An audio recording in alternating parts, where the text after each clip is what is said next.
Mari Mari con Puwenui, Ako con Paimen. En este video vamos a hablar sobre los pensamientos, los aportes que hizo esta mujer. Ella es Emma Goldman, una mujer perseguida y encarcelada un montón de veces. Su delito, ser anarquista y además feminista. Debemos sumar a esto que incluso la lengua hispana ha sido injusta con ella. Existen pocas publicaciones de Emma Goldman traducidas al español. Sin embargo, hay un montón de editoriales autogestionadas que están trabajando para recuperar esta valiosa información. A veces invisibilizada por sus propios compañeros, esta mujer se las cantó bien claro a sus enemigos. Y les digo con franqueza que mi paciencia se agotará si insisten en ponerme un candado en la boca. Conozcamos más sobre Emma Goldman, a quien se le llegó a considerar como la mujer más peligrosa en América.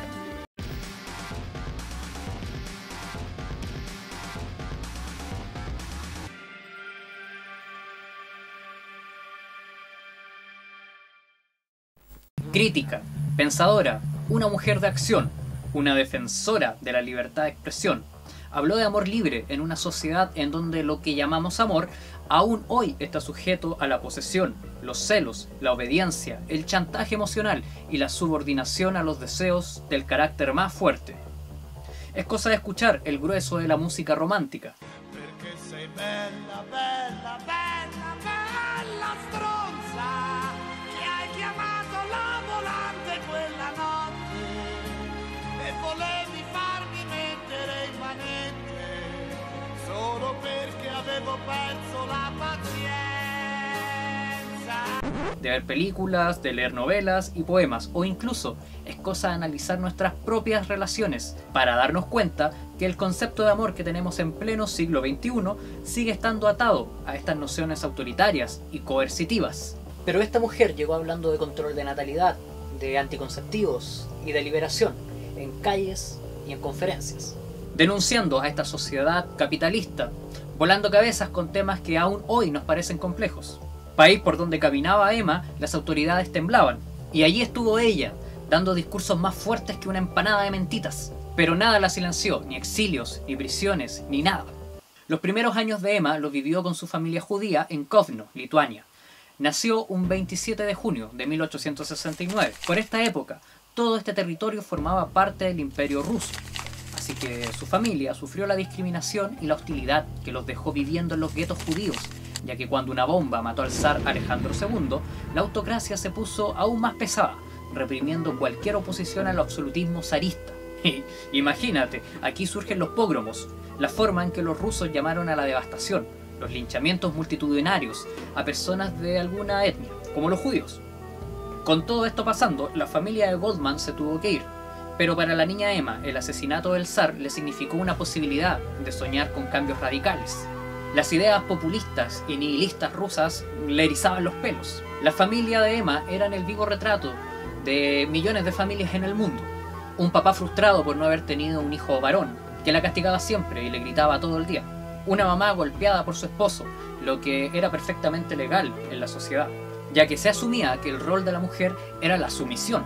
Así que estaba muy naturalizado que cuando Emma comenzó a menstruar a los 11 años, su viejo le dio senda cachetada y le entregó el mensaje más cariñoso que puede entregar un macho religioso del siglo XIX. Es lo que necesitas cuando te conviertes en mujer. Una protección contra la desgracia. No tienes por qué saber demasiado, Emma. Solo saber preparar un buen plato de pescado, cortar bien los tallarines y dar al hombre muchos hijos. A los 16 años, Emma rechaza el matrimonio arreglado por su papá y se fue a Gringolandia con su media hermana. Ya llevaba junto a su maleta un montón de ideas feministas y revolucionarias que conoció trabajando en las fábricas rusas. Es en Estados Unidos donde se interesa también en el anarquismo y lo une a sus ideas feministas. En Estados Unidos se armó la grande el sábado 1 de mayo de 1886, porque el sindicato Federation of Labor se fue a una huelga general para conseguir una jornada laboral de 8 horas. Lisa, cuando no te gusta tu trabajo no haces huelga. Simplemente vas todos los días y haces todo de mala gana. Era un día de rebelión y no de descanso. Un día en que el trabajador quiso hacer sus propias leyes y ejecutarlas sin la aprobación del opresor ni de los gobiernos. 8 horas de trabajo, 8 horas de descanso y 8 horas para hacer tu vida, para hacer lo que tú quieras. O bueno, al menos esa era la meta. Hubo tremenda represión y asesinatos a manos de la policía. Por ahí una persona anónima pone una bomba y las autoridades responsabilizan a los organizadores de la movilización. Así que 5 de ellos son condenados a muerte. Uno se suicidó antes de ser ejecutado y el resto fueron condenados a cadena perpetua. Los famosos anarquistas mártires de Chicago, cuya lucha se conmemora cada 1 de mayo con el nombre del Día Internacional de los Trabajadores. Este hecho llegó justo al corazón y a la mente de la joven Emma, quien con 20 años se declaró una anarquista hasta el día de su muerte. Poco antes de la Navidad de 1919 es expulsada del país junto a su compañero, el anarquista Alexander Berkman. Así que se va a Rusia cuando se cumplían justo 2 años de la revolución de 1917. Emma esperanzada con poder colaborar con este proceso que iba a cambiar el mundo, pero vivió las diferencias entre bolcheviques y anarquistas, hasta darse cuenta que la convivencia entre ambos bandos no era posible. La sublevación de los marineros de Kronstadt, de los que ya habíamos hablado en este canal, quienes reclamaban para que los obreros fueran efectivamente los responsables de la organización del pueblo, terminó con sangre derramada por el ejército bolchevique al mando de León Trotsky. Goldman escribe sobre esto en Mi desilusión en Rusia, en donde no deja títere con cabeza, en donde habla sobre la supresión de la libertad de prensa, de la libertad de expresión, de la censura, sobre las prisiones, el exilio a Siberia, sobre las diferencias económicas entre los que estaban afiliados al Partido Comunista y los que no, la corrupción, la planificación económica, la persecución a Kropotkin, a Angélica Balabanova, a Bertrand Russell, a Néstor Magno, etc. No cayó ningún detalle ante la realidad de un pueblo que se levantó contra la dictadura de los zares y que sufrió los golpes de quienes se atribuyeron la representación del pueblo. Dijo ella que no podía ser indiferente ni neutral ante este caso. Emma Goldman decía que la libertad era el principio de todo, y a raíz de eso, las relaciones entre los sexos debían ser absolutamente libres. El desarrollo de la mujer, su libertad y su independencia debían surgir de ella misma, y por supuesto ser ellas mismas quienes la llevasen a cabo, afirmándose como una persona y no como una mercancía sexual. Por supuesto que rechazando también la autoridad que cualquier persona quisiera ejercer sobre su propio cuerpo.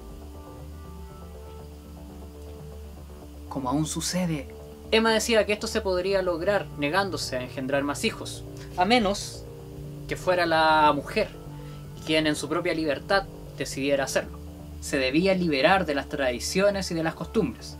Goldman consideraba que el mandato de la sexualidad era un arma que usaba la sociedad contra ellas. Entonces, el cuerpo de las mujeres debía ser liberado de la coacción del gobierno. De esto y de cómo usar un anticonceptivo hablaba Emma en 1915 en Nueva York, cuando fue arrestada por sostener que las mujeres no siempre deben tener la boca cerrada y el útero abierto. Puedo ser arrestada, puedo ser juzgada y encarcelada, pero nunca guardaré silencio, nunca consentiré ni me someteré a la autoridad, ni haré las paces con un sistema que degrada a la mujer como una simple incubadora y que engorda a sus víctimas inocentes. Ahora y aquí declaro la guerra a este sistema y no descansaré hasta que el camino haya sido despejado para una maternidad libre y una infancia saludable, dichosa y feliz. En el texto Matrimonio y Amor, Emma nos dice que existe un concepto generalizado en torno a el matrimonio y el amor. Y es que tenemos asumido que son sinónimos y que surgen por las mismas causas, pero en verdad no tienen nada que ver, de hecho son antagonistas. Si bien pueden haber matrimonios que son resultados del amor, no es que el amor se pueda imponer a través de este trámite. El amor en estos pocos casos se mantiene a pesar del matrimonio y no gracias a él. Emma nos dice que el amor no puede ser consecuencia del matrimonio. A veces puede surgir de una mera adaptación a lo inevitable, el acostumbramiento del uno al otro, pero eso está lejos de ser espontáneo y lejos del amor en sí. El matrimonio entonces se trata más que nada de un arreglo económico, un contrato de seguros que obliga y exige más, en donde la mujer, principalmente, invierte su privacidad, su autoestima y en general su vida, hasta que la muerte los separe, condenadas a una dependencia de por vida en lo individual y en lo social. Todo muy sujeto al mito teológico en donde la mujer es un apéndice del hombre, sacada de su costilla para beneficio del Señor, un Señor que temía a su propia sombra. ¿O no es así, don Arjona? Bajo esta lógica y la superioridad de nuestros penes es que la sociedad conyugal ha logrado sobrevivir durante tantos milenios. Por eso desde la infancia se les diría a las niñas que el matrimonio es su objetivo final, y se les prepara y se les educa para esa meta. Emma dice que la mujer puede aprender sobre la sexualidad sin que se meta el Estado y la Iglesia, pues de otra forma se le condena a la violenta sentencia de que una mujer adulta, saludable, llena de pasión y vida, deba negar las exigencias de la naturaleza, esos deseos intensos, atrofiar su imaginación y abstenerse de las experiencias sexuales hasta que llegue a su lado un hombre bueno para tomarla como esposa, que es justamente lo que pasa con el matrimonio y su rollo de la virginidad, tan sagrados por esos años. Pero qué va, el amor es otra cosa, es más fuerte, es transgresor de toda ley y de toda convención, es libre y es la impronta más poderosa del destino humano. No puede una fuerza tan irresistible ser sinónimo de esa cuestión engrandada por el Estado y la Iglesia al que llaman matrimonio. El amor no puede ser otra cosa que no sea libre. Nada compra al amor, ni el poder más grande puede sojuzgar al amor. Ni siquiera los ejércitos pueden conquistar al amor. Todos y todas, tú, yo, somos totalmente indefensos e indefensas frente al amor. Emma aboga por una maternidad libre y la autoridad le teme a esto, porque si existe control de natalidad por medio de esta maternidad que es voluntaria y fruto del amor y no por presión social, oye, ¿y todavía no tienen hijo? ¿Cuándo va a ser mamá, mijita? Se le va a pasarle el tren. Entonces, ¿quién va a morir en sus guerras? ¿Quiénes van a generar la plata de los ricos? ¿Quiénes serán la policía y los gendarmes del futuro si las mujeres se niegan a ser fábricas de hijos e hijas?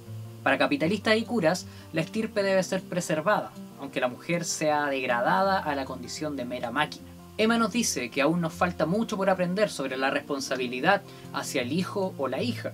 Nos dice que en el contexto del amor en libertad, una mujer puede preferir renunciar a la maternidad antes que dar a luz en un contexto en donde solo se respira destrucción y muerte.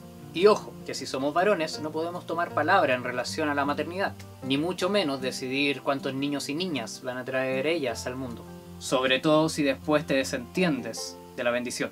Porque finalmente es ella quien sacrifica su cuerpo y su salud para poder reproducir la especie. Concluye que el amor es un desconocido para la mayoría de la gente. Está mal entendido y no logra adaptarse al desquicio de nuestro tejido social. Por supuesto que el pensamiento de Emma Goldman no solamente se resume al amor libre y a la maternidad en libertad. A inicios del siglo XX se produce un auge de movimientos sociales como el movimiento feminista, que por esos años se movilizaba por los derechos fundamentales de la mujer y el reconocimiento de la ciudadanía, y por ende el derecho a voto. Y aquí es donde aparece Emma desde una postura anarquista. Incluso ella enfrenta al movimiento sufragista, pues considera que el voto poco y nada tienen que ver con la emancipación real de la mujer. Nuestra protagonista cuestiona las instituciones sociales capitalistas y enfrenta duramente el orden establecido, el matrimonio, la maternidad, la prostitución, la homofobia y el sufragio. Para ella el desafío está en la unidad y en la armonía entre hombres y mujeres. Ciertamente no leí que en ese contexto hablara además o incluyera a otros géneros y otras orientaciones sexuales. Sin embargo, eso queda abierto a interpretación de cada lector y lectora. Y no supone una igualación entre los seres humanos ni la eliminación de rasgos particulares entre géneros. Esto se lograría superando las barreras artificiales de la sumisión y la esclavitud. Y esto no te lo otorga ni el Estado, ni las instituciones, ni sus leyes, que solo aseguran la democracia burguesa.